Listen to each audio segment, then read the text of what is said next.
ყველა ადამიანს ქონდა გარანტირებული შესაძლებლობა, რომ ნებისმიერი განათლება მიეღო, რომელიც მას სურდა. უფრო მეტიც, განათლების სისტემა მას უხდიდა სტიპენდიას და შემდეგ საერთო ცხოვრების ყველაფერს აძლევდა იმის, რომ მას ესწავლა. მას ქონდა არაჩვეულებრივი შესაძლებლობა, რომ პრაქტიკა გაევლო, იმიტომ რომ არსებობდა ყველა მიმართულების კვლევითი ინსტიტუტები. იმ სისტემას ქონდა აბსოლუტურად უფასო ჯანმრთელობის დაცვის სისტემა. საბავშვო ბაგები და იასლები და შემდეგ იყო აბსოლუტურად უფასო, რომ ხელი შეეწყო ადამიანების, ვინც მუშაობდა. ყველა ადამიანს შეეძლო 10 წელიწადში, მაქსიმუმ 15 წელიწადში მიეღო ბინა, თუ ის იყო სადღაც დასაქმებული. არ არსებობდა ადამიანი, რომელსაც მინიმალური შრომის შესაძლებლობა ჰქონდა, რომ ის ყოფილიყო მშიერი ან უსახლკარო.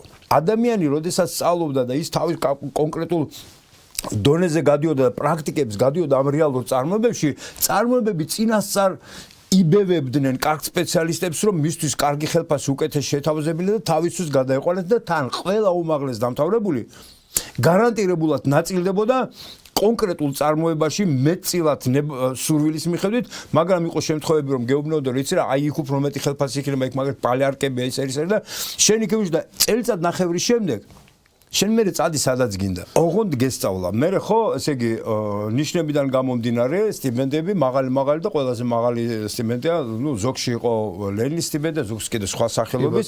ჩვენ უნივერსიტეტში მაგალითად იყო ჟუკოვსკის და მე იყო ლენის, ანუ რადგან ჟუკოვის სახელობის ინსტიტუტი იყო. ანუ სწავლობდი კარგად გიფასდებოდა. აბსოლუტურად სწორია.